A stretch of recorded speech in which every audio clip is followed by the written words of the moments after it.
Welcome back to the RevRoom, everyone. Let's be honest, most B2B marketing teams stick to what's comfortable: emails, ads, and the occasional LinkedIn post. But in today's episode, we're tackling one of the most underutilized yet powerful tools in your marketing arsenal: video. At Inverta, we've always believed that marketing's primary job is to establish relationships and build trust. We're not just about strategy, we're about execution that delivers results. And there's no better way to humanize your brand and create authentic connections than through video content. But we get it. Video feels intimidating. It seems too expensive, time consuming, and difficult to measure. That's why we've invited video marketing expert Ademola Adelakun from A2 Media to help demystify the process and show you how to leverage video without breaking your budget or burning out your team. So grab your favorite mug, settle in, and let's transform how you think about video in your B2B marketing strategy. It's time to move beyond basic tactics and embrace what truly builds relationships with your buyers. Okay, well, welcome back, everybody, to the RevRoom. Very excited to talk today a little bit about video in B2B marketing. We're doing a series on underutilized channels in B2B marketing. And so I'm really excited about our guest today and talking a little bit more about video. And we'll get into all the reasons why maybe it's underutilized and why it shouldn't be. With my guest today, Ademola Adelakun. I got it. Adelakun. Okay. I told you, Ademola, I was going to work on it. But Ademola, welcome to the podcast. We're really excited to have you. Thank you so much. I mean, it's a very common name, so, you know. I mean, of course, yes. I'm sure you get it a lot. Yeah, sure. Thank you. Yeah. Awesome. Well, before we get started on talking a little bit about video in B2B marketing, why don't you introduce yourself and let us know a little bit about your background and what you're doing today.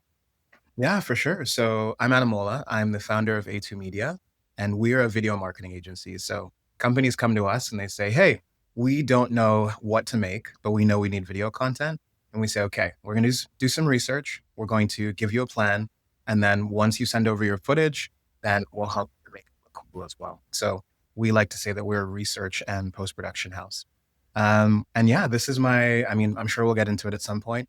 This is my 14th business because I'm a little bit crazy.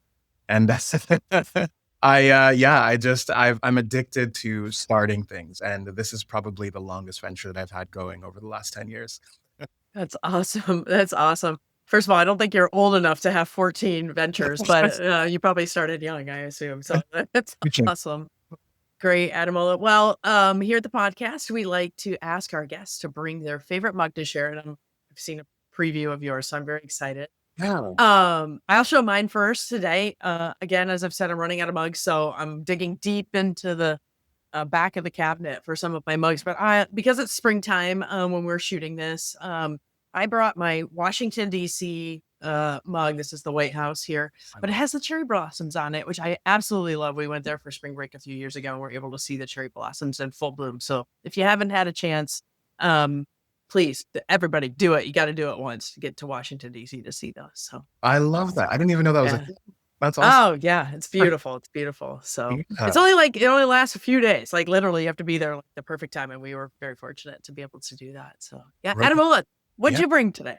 Yeah. So I brought one of my favorite cups. So this is from my brother and it's a lens cup. So it's so cool. You know, the first time that he gave it to me and I went to wash it, I panicked because I thought I was washing one of my lenses.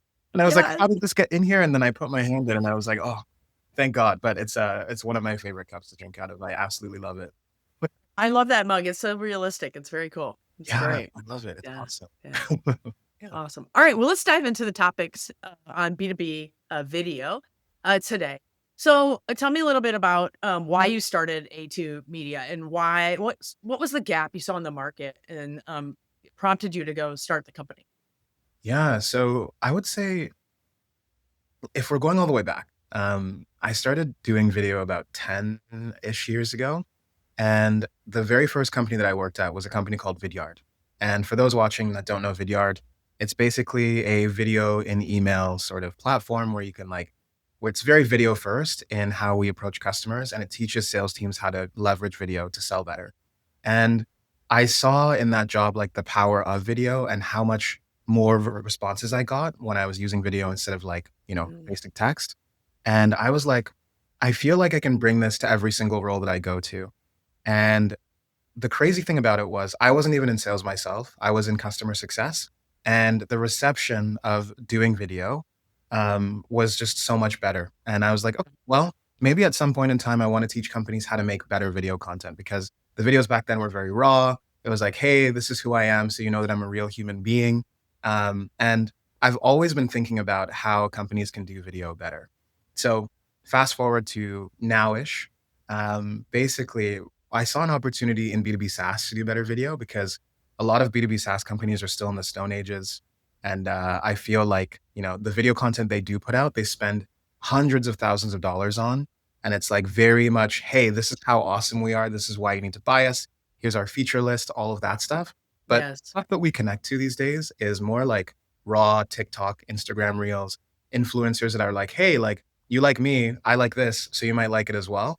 So I saw an opportunity to sort of merge those two worlds of like, hey, it can be more raw, and you don't have to spend as much money as you do to connect with your audience. It just takes a little bit of time, a little bit of effort, and you have to show that you care. So that's why I started A2 Media because I wanted to teach companies how to actually care. I was about to swear about their customers. Give a crap about their customers. Let's say that.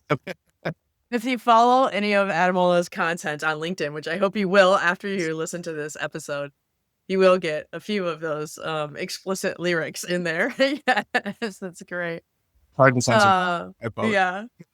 yeah, that's fantastic, and I agree with you. I think I've worked in B2B SaaS companies, and yeah, all of the video we always did, it was super almost overproduced and not personable, and and that's just sort of the world we grew up in. I think in corporate, and like you said, there's so much of that is shifting with the way we consume content and on a day to day basis, and um, a lot of people talk about like that B2C, B2B sort of like approach is starting to blend a little bit more. We have to be thinking about that. We'll talk a little Great. bit more of that later.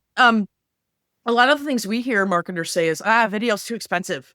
I can't afford video, just like we were just saying, right? They're spending six figures on, video content, and then it literally sits on their website and they do nothing else with it. And it's like, okay, what value did you get from that? But I'm wondering, how you respond to that when you talk to customers or, potential customers about, doing video business with you. Yeah. One of the things that I try and sort of help prospects and customers understand is that video can very much be free, right? Mm, It's more about connection than anything. I feel like the people that say that are looking at the wrong sort of role models, right? Because they see a company put out like a really highly produced ad and they assume that that video must be crushing because it's everywhere. But just because it's everywhere doesn't mean that it's actually connecting with the audience. So mhm. typically what I tell people is like, you don't have to work with an agency at all. What you can do is you can just like show people that there are real human beings behind your company, answer Yeah, some of their questions, and you can start there. You'll see that that actually does a lot for you because customers just want to know that they're cared about. And you can yeah, do that with an iPhone video, right? So that's usually how I approach that question. yeah, yeah. Can you give me an example of somebody that you've worked with that was resistant to video and is now really implementing it well? Yeah, I would say, oh, this is okay. Well, I would say they weren't resistant to video initially. They just weren't doing it because, they fell into that category of it's too expensive. We don't have time. Well, I guess is sort of resistance in some way.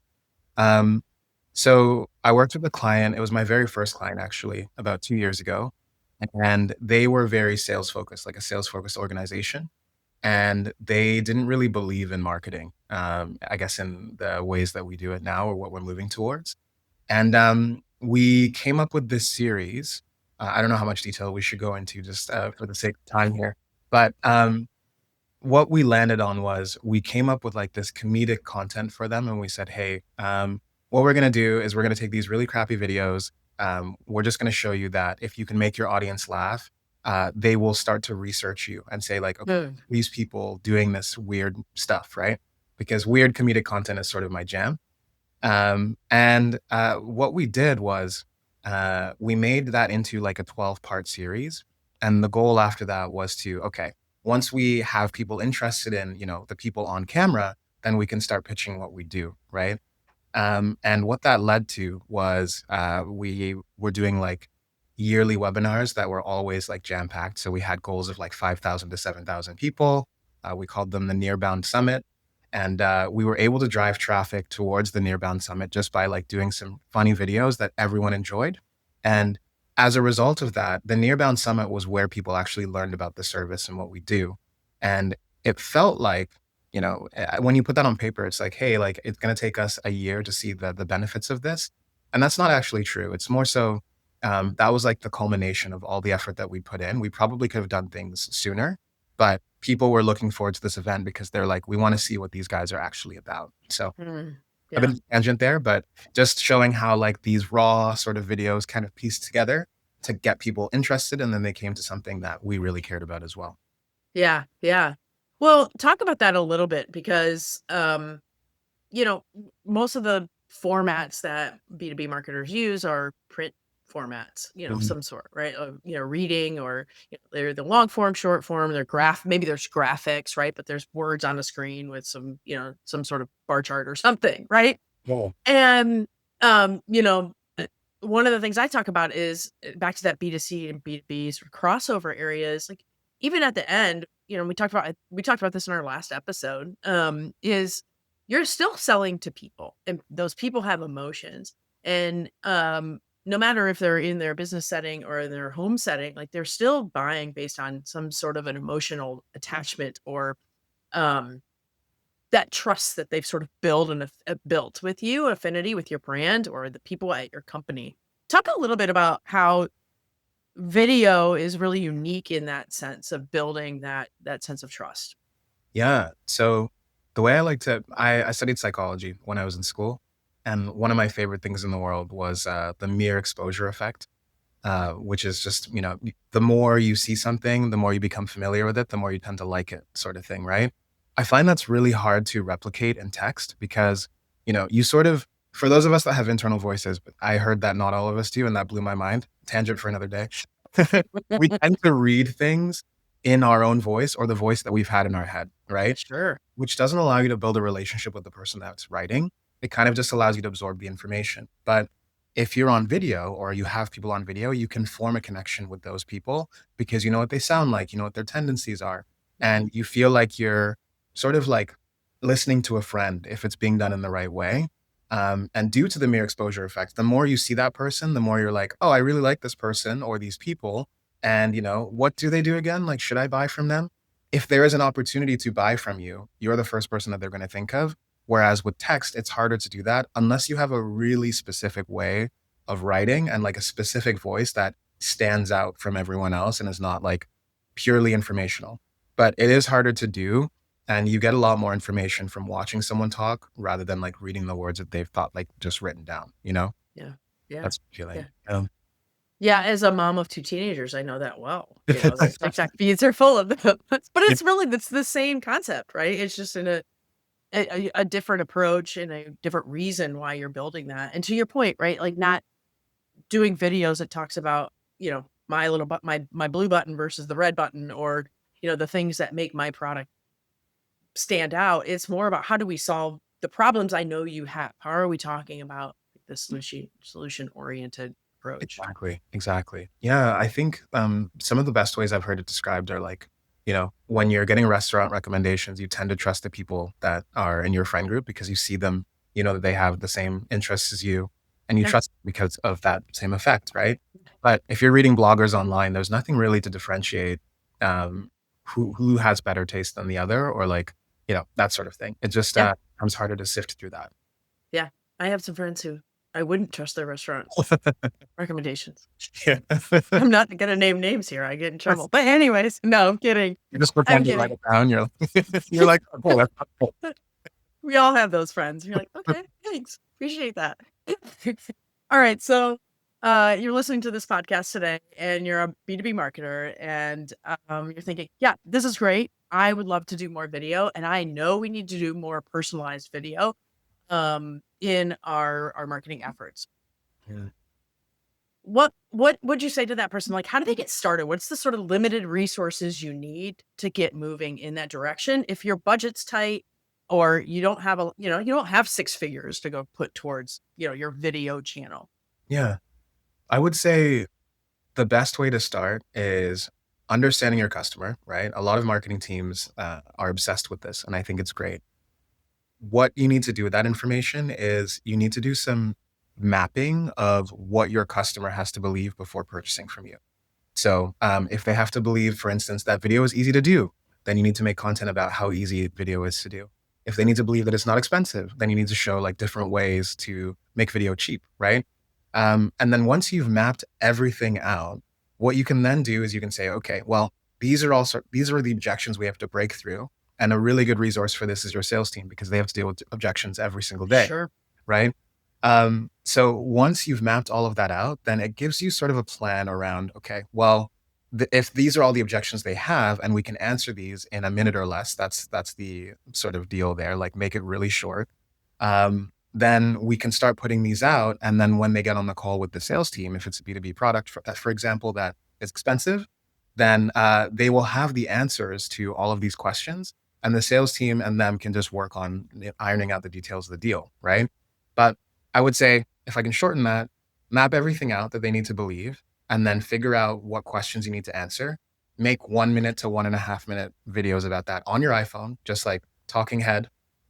You'd be surprised at how well raw content does. Like, don't edit it. Just Mm. try raw at first, and then hand that to your sales team and see what it does. And I feel like that's probably a good starting point there. Yeah, yeah. Are you suggesting that the marketer themselves should be doing this content, or like who do you use in your organization to sort of create those videos? What do you see when from your customers what they're doing? Anyone that's like not, I feel bad saying this, but anyone that's not really awkward on camera. Okay, that's fair, right? Yeah. It does. I was doing some research into this. I don't have specific numbers for this, but if you have someone that's not confident on camera, it actually does work against you in ways, right? Sure.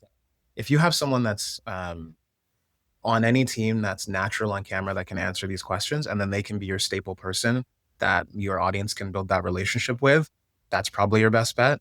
But the more sort of employees or people in-house that you have doing this, it sort of multiplies the effect as well. So anyone that's not sort of like uncomfortable on camera, I'd say, should do that. Yeah. But I like what you're saying is like start with that foundation of the messaging. What do you want to be able what do you want the audience that you're targeting with your videos to be able to learn from what they're hearing and seeing?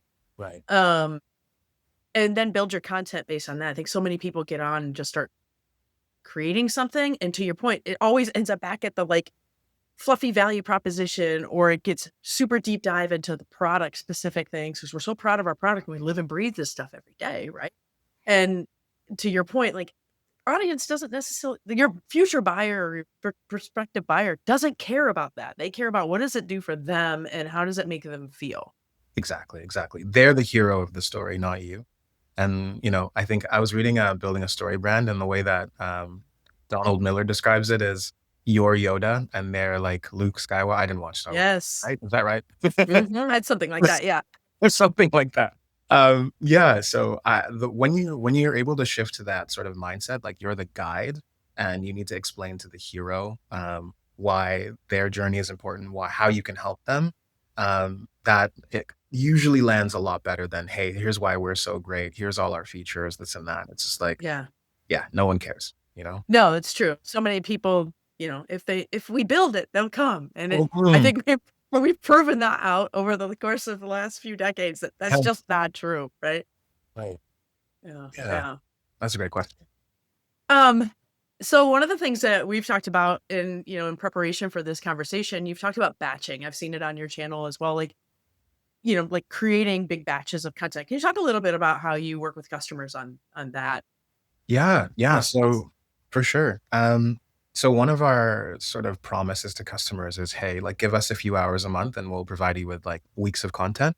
The way that I'll tell you a bit of why we shifted to that. I have production partners about an hour from where I live. And we were like, hey, like we should start a pseudo podcast. So not a real podcast.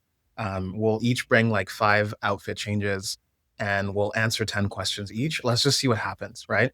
So we sat down for 2 hours and we were able to ask like 30 questions amongst each other. And after 5 questions, we would like change our outfit, right? And we were like, let's just see what the output is. We were able to get 50 pieces of content from that 2 hour session. And that content stretched throughout 2024 because anything that didn't perform well, we would just change the beginning of it or change one aspect of it and then repost it like a few months. Yeah. And I was like, that's crazy. Like I knew in theory that this is something that creators do, but I didn't really understand how far it stretched, right? So what we started telling our clients is, hey, if we're able to plan out the series for you and do research for you, then you should be able to like just spend one day filming everything that we need to answer all of those questions that I mentioned earlier. Like what are all the things our customers need to believe? Yeah. And, we can then use that footage to test out different like beginnings, different hooks, that sort of thing. It gives us a lot of footage to test with.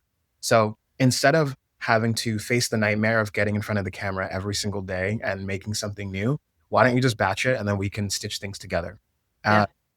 and yeah, like that's the approach that we've been taking. So batching is like a huge unlock because if the client's feeling inspired and they want to do like 3 batch sessions in a month, then you effectively have like months of content that you can work with and you can stitch together based on how it's received by your audience. So yeah, Yeah. I'm a big believer in it.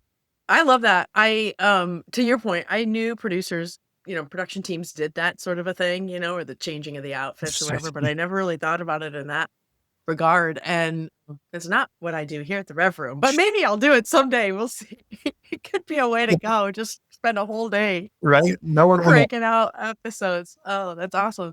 Um, So one other thing you have talked about too is like even just somebody sitting down like the iPhone videos and just shoot a bunch of things and you can even just talk and then you can cut those up into different, sort of approach and different like various minute long videos or whatever that is, right? Right.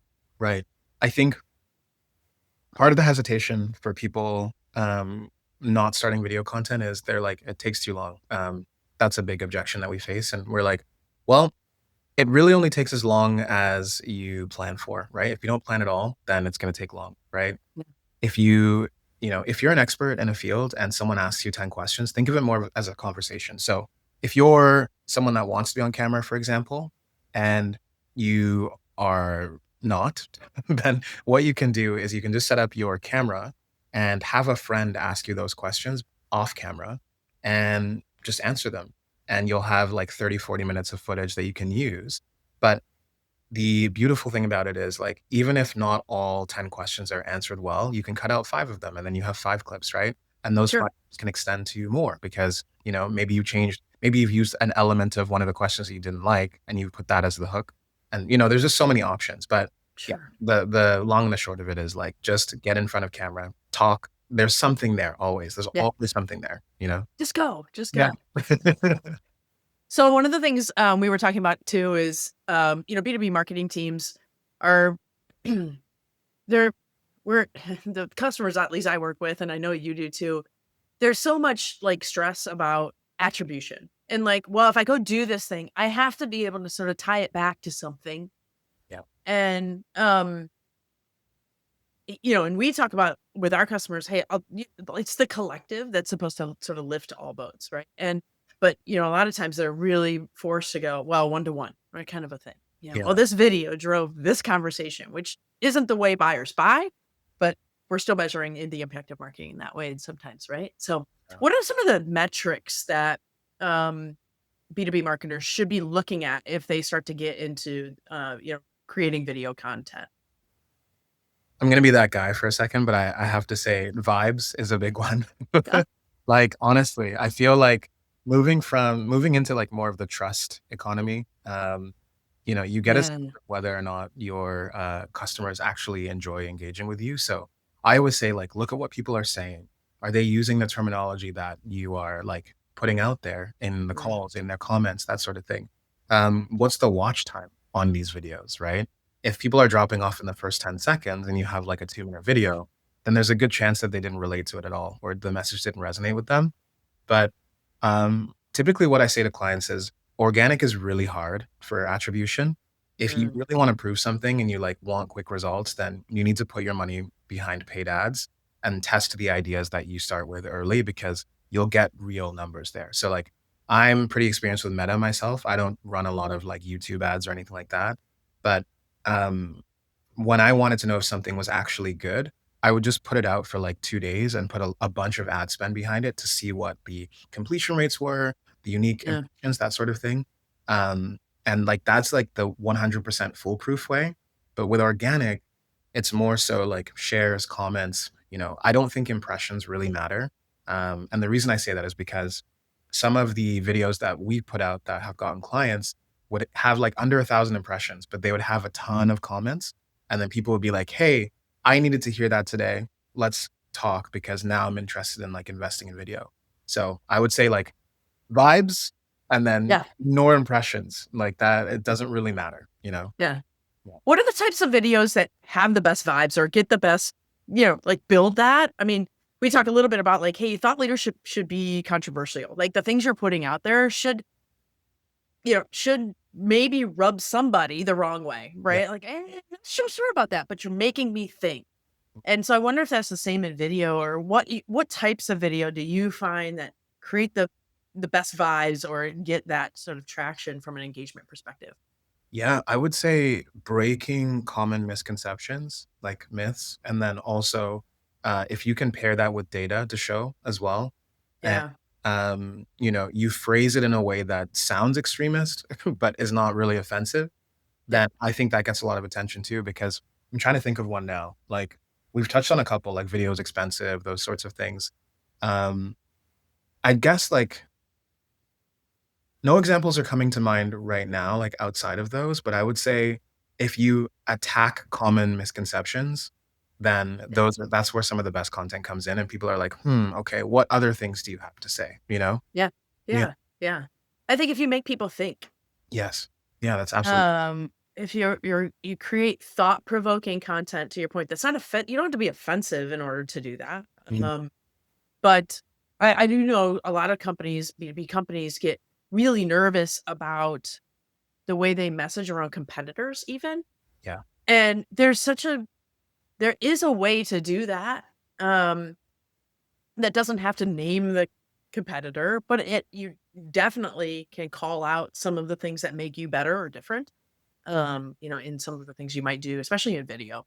Right, and a great example of that is, like, I see companies out there that are nervous about naming competitors, and they say, "This is the old way of doing things. This is the new," Mhm. right? Do you wanna be part of the old or the new? And the thing is, they're technically not wrong, right?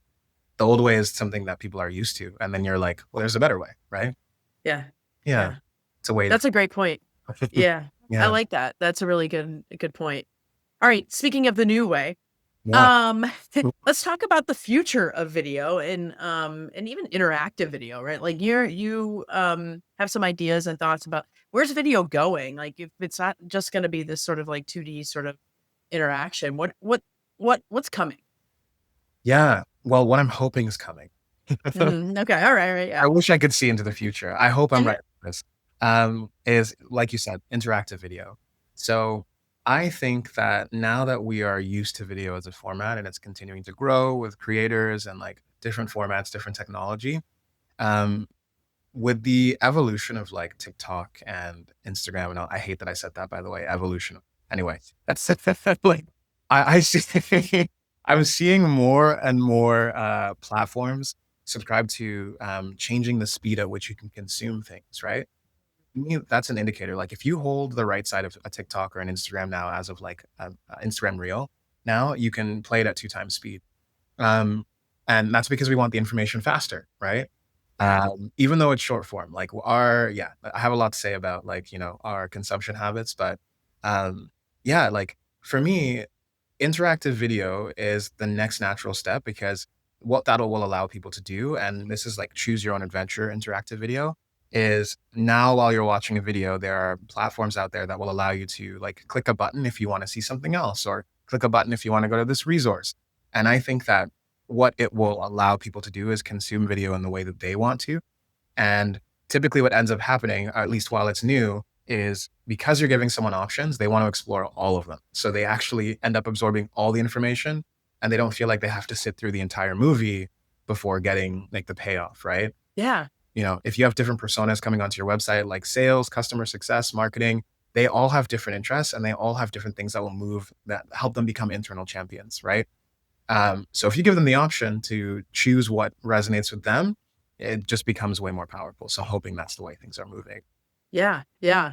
I mean, I would think in order to be able to do that, it goes back to exactly what you said at the beginning, which was you've got to have a good foundation and understand your audience, which to your point, B2B marketers are doing a better job of, doing their research, understanding how audiences buy, understanding what's that journey you want to be able to take them on or they want to take, and sort of making sure those are married together. But to do interactive video, you are going to really have to understand your buyer and have a great story to tell behind it.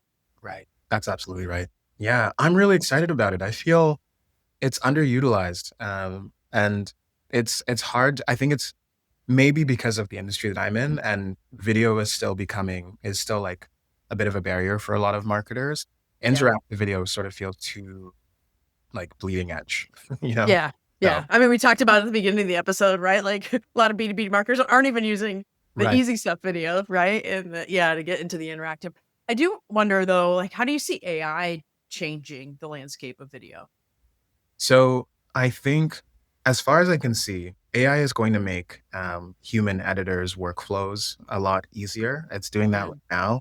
It's able to do some cool things like, if a camera operator didn't take enough footage, it can extend the footage by a few seconds just by guessing what should come next.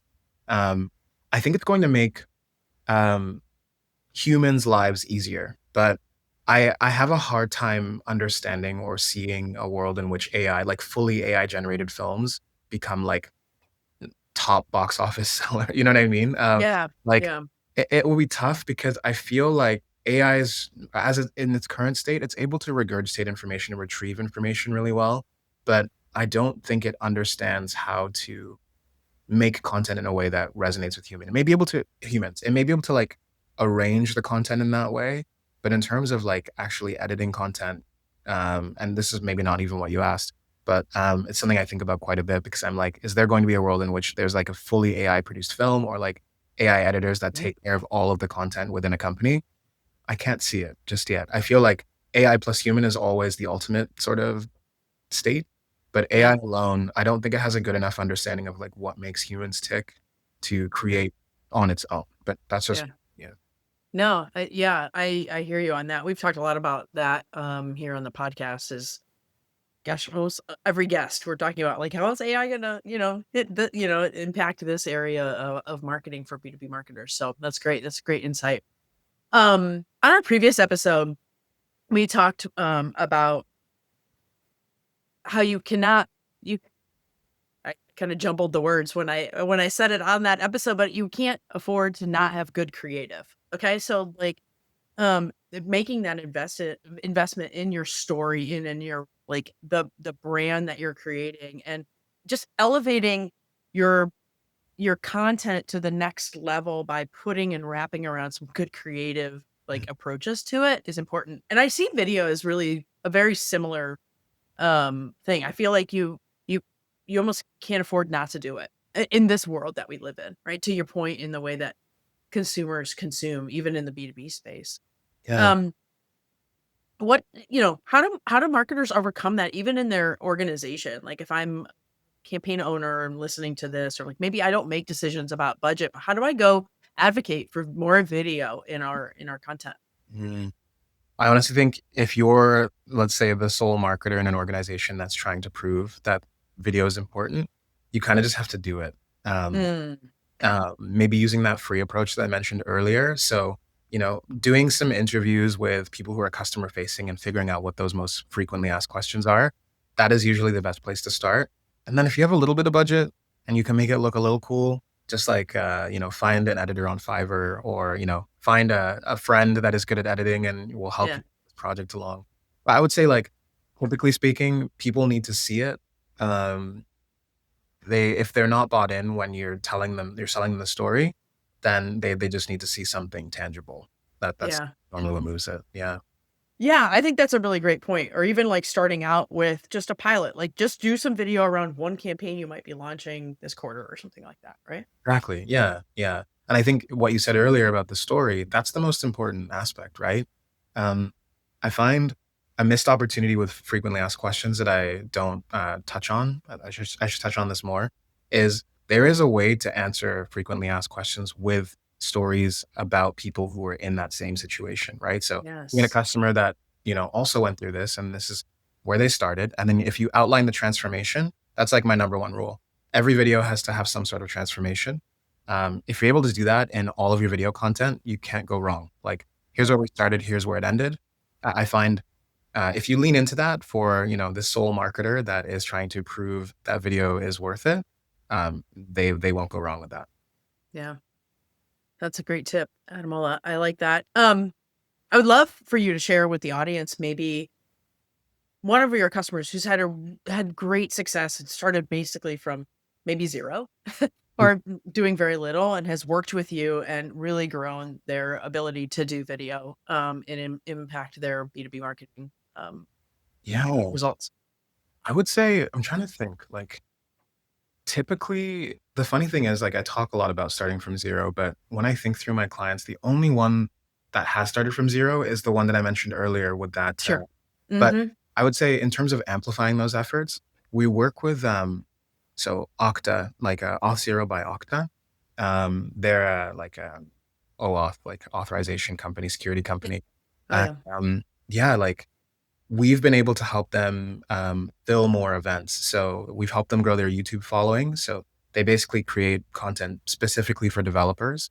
And with some of the ideas that we brought to the table, we're able to bring in more developers and then also help them fill out their like dev day events. So they have this event every year. It's either online or in person. And I feel like the content that they were putting out before was super practical and like, hey, here's how you do this. And the challenge there was trying to figure out how to make developer content sort of fun, right? Because developers are not there for fun. Yeah. Just like, give me the information and then go away. Yes. Yeah. So, what we've had to do is we've had to sort of create series for them, some of which they had running already.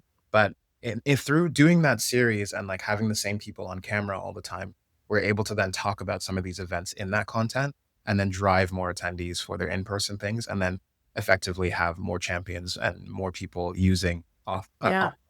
and they're a massive company already, but even a 1% difference in that is like a big deal for them. So like Sure. that's a client that we're proud of. Yeah. Yeah. That's fantastic. Great story. I Thanks. appreciate that. Yeah. Okay, so we like to wrap up our episodes with just a pro tip, and we've talked about a couple things that people can do to sort of get started. But what would you recommend? And maybe it's repetitive, but what would you recommend to listeners to do to just start incorporating more video into their marketing? If they listen to this and go, "All right, I'm going to go do this. What do I go do today?" Yes.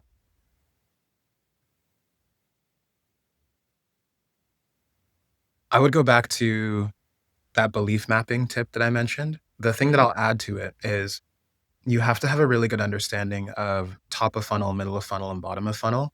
So as you're mapping out those beliefs, the thing that you'll want to keep in mind for top of funnel stuff is it's all about awareness and letting people know that they have a problem, right? And then middle of funnel is all about teaching them how to solve it. You don't necessarily plug yourself. And then bottom of funnel is all about, okay, saying, here's our solution. If you've made it this far, there's clearly interest there. Here's how we can help. And then taking them through like what working with you looks like. Mhm. Uh, and also I find product comparisons are pretty powerful here for those of you out there that are not like super hesitant to compare to competitors. If you can map out their beliefs and then also assign sort of different parts of the funnel to that, then Yeah. you effectively have a plan for like what content you should be making and the themes you should be keeping throughout the journey. Yeah, that's a great tip. Yeah, thank you, Ademola. Okay, so besides being a great video entrepreneur, well, I'm just gonna call you just an entrepreneur in general, 14 businesses. Okay. Um, if first of all, if someone is going, hey, I need to talk to Ademola and I would really like to talk to A2 Media, how do they get a hold of you? Yeah, you can come to our website, www.a2media.ca, the number 2. Or you can find me on LinkedIn. And if you DM me, I always get back to everyone. So Ademola Awesome. Adelakun on LinkedIn. Cool. We'll link to the his LinkedIn profile and the website in the show notes here for you. So, and then also ask him to do a magic trick Yes. because he's pretty awesome, even virtually. It's like pretty great. I love that.